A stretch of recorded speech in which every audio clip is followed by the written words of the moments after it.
Well, I want to try my hand at making some heat changing or mood pens. I haven't done this before.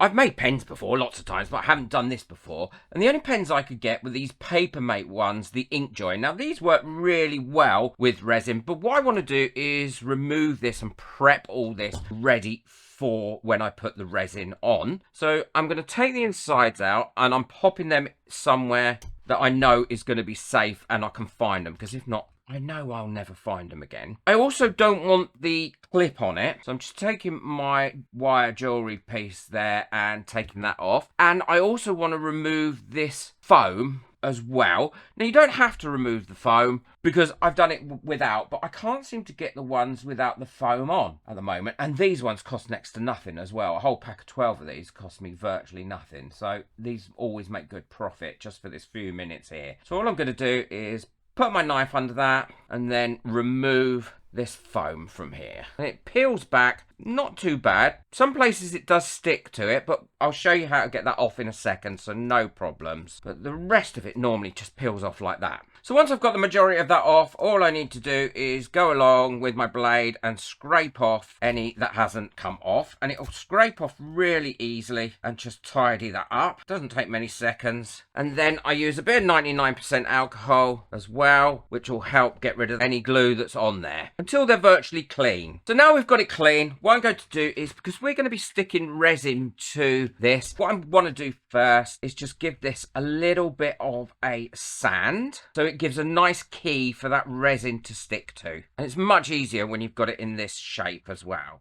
And I'm using a 220 grit sandpaper here. And then once we've got that sanded, to get rid of any of that dust, I'll go over it again with a little bit of 99% alcohol on my cloth to get rid of that dust. And then that's ready to go for the next stage. I want to turn those pens all in one go, but I don't have a multiple pen turner for my turning contraption. So what I'm going to do is make one. I've got some piece of insulation foam here for outside pipes, and this should work really well. All I'm going to do is cut it about that much. That's how much I need. And you can use pool noodles, or you could use, well, any sort of round foam like this. But the insulation foam, for some reason, is half the price of a pool noodle. And I got that from our local hardware store. And it goes around your pipes in the winter to stop them bursting from the cold, and that should just fit on there like that. Then I can just tape that up so it's not going to come off and it's going to be easy to use going forward. What I'm going to use for that is a bit of masking tape. That saves you having to buy one if, like me, you don't already have one. Now, that isn't going to go anywhere on there. I can then add my pens to that, and I'll show you how I'm going to do that because I don't have any official prongs either for it. Now, to make the prongs, all I'm going to be using is these little wooden dowels, and if you haven't got any wooden dowels, chopsticks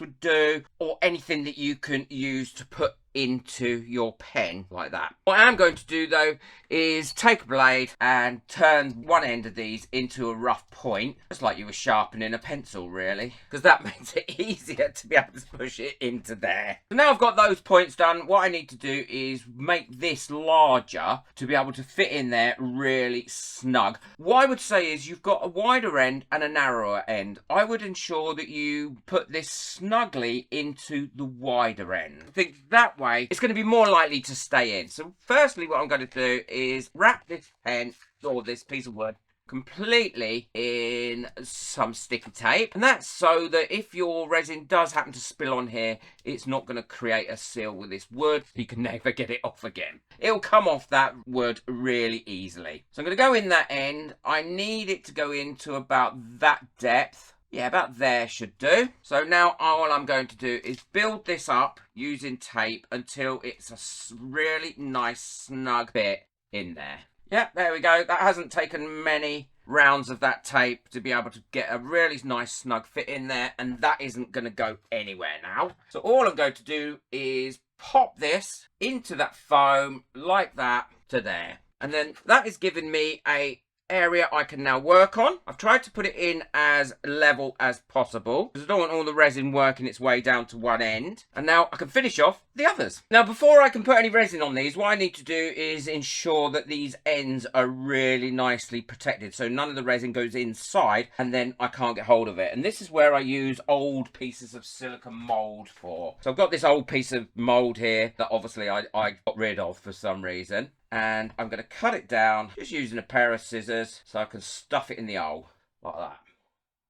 Give it a twist on itself so that hole is full up. And then that isn't going to go anywhere. If any resin goes over it, I can either pull that out and trim it off, or I can tidy it up, but no resin will get inside. It's also at this stage is when I get my resiner's cup turner going and set up as well. So I can quickly put them in, because that way I can have these cured and ready to go within about an hour and a half. I love this. As you know, I use it in both my studios. 90% of the time I use it for things other than cup turning or pen turning to cure. I use it to dry lots of other things. It works really, really well. So this is the front I made for it, but this is the proper one that goes on there. So I can stick that in there, turn that on, and it will speed up the production of your cups and also your pens and anything else you want to put in it. What I also find is you haven't got to have this running all night or for 12 hours while something's curing. You've only got to have it running for a couple of hours. So now I've got everything set up, what I need to do is make sure I've got my colours sorted out. I'm going to be using the dark green and the lime. I'm also going to use the purple and the pink, the cyan green and yellow, and the orange and yellow. And these are the thermochromic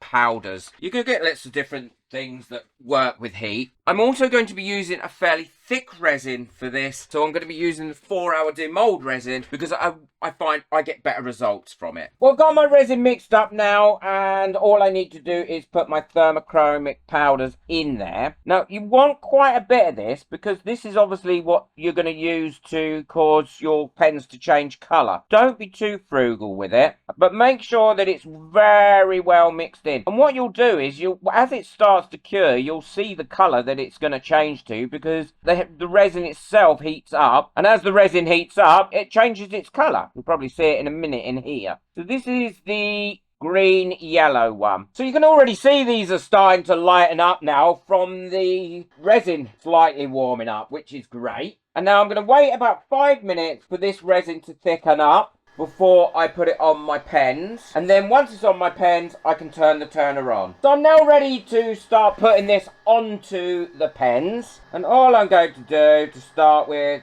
is put some over the pen like this. Because I've used a nice thick resin, this should stay roughly where I've put it. Now, I don't mind if bits of it drip off from one onto the other at all, because I think that will just give it a nice look. And if I have any of this left over, what I'll do is I'll stick some in some jewellery, and then you can wear that as a piece of jewellery that's going to work like this. So these are all covered now, and what I'm going to do is I have got quite a bit of this left over, so I am going to make a little bit of jewellery, but I'm also going to mix up some of the colours throughout as well and see how that works out. So all I'm doing is just laying some across it like this of each of the colours. You can see they're already changing colour. They look great. That's kind of what made me think about laying these different colours on it. Well, now that's running for about 5 minutes. Everything should be where it's going to be. I don't think any more is going to drip off. And now all I need to do is pop that in here. There we go. To there. Put the front on like that, and that's magnetic, so that'll stick on there really well. I can leave that spinning in there for a few more minutes if I want to, or I can turn the heat on, which is exactly what I'm going to do, and that will cure those up within about an hour and a half. Now, you can use 2 cup spinners in this, but if you don't have 2, I only have the 1, so I can only do 1.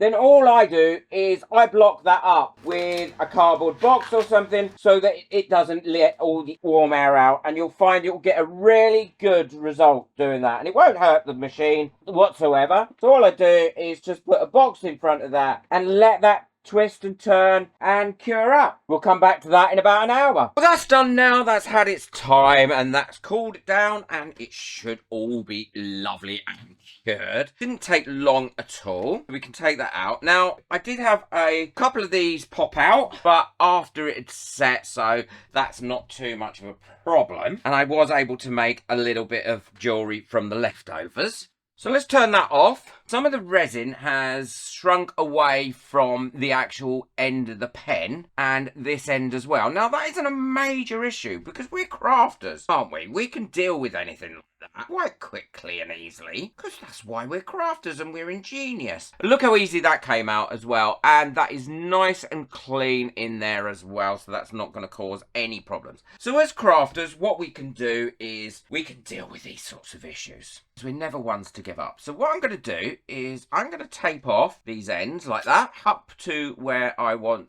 the correction to happen, and make sure that's put all the way down. Then I'm going to take one of my chrome markers like this, give it a good shake, make sure I've got it all the way down, and now all I'm going to do is chrome mark those ends. They are going to look fabulous. See, that's why we are crafters, because we are ingenious. We look at something and we think, well, I can deal with that. You can see it's already starting to change colour where I've been holding it, because my hands are quite warm today. That's brilliant. Now I'm going to stick that back on there. I'm going to stick that in there like that, and then I will stick it, when I've finished doing the other ones, I will put it back in my resiner's curing box, let that spin round for about half an hour, and then they will be cured, and I can show you what the pens look like put back together. Well, that's all dry now, so I can take these pens out of here. I want to keep those sticks in there for next time I want to make some.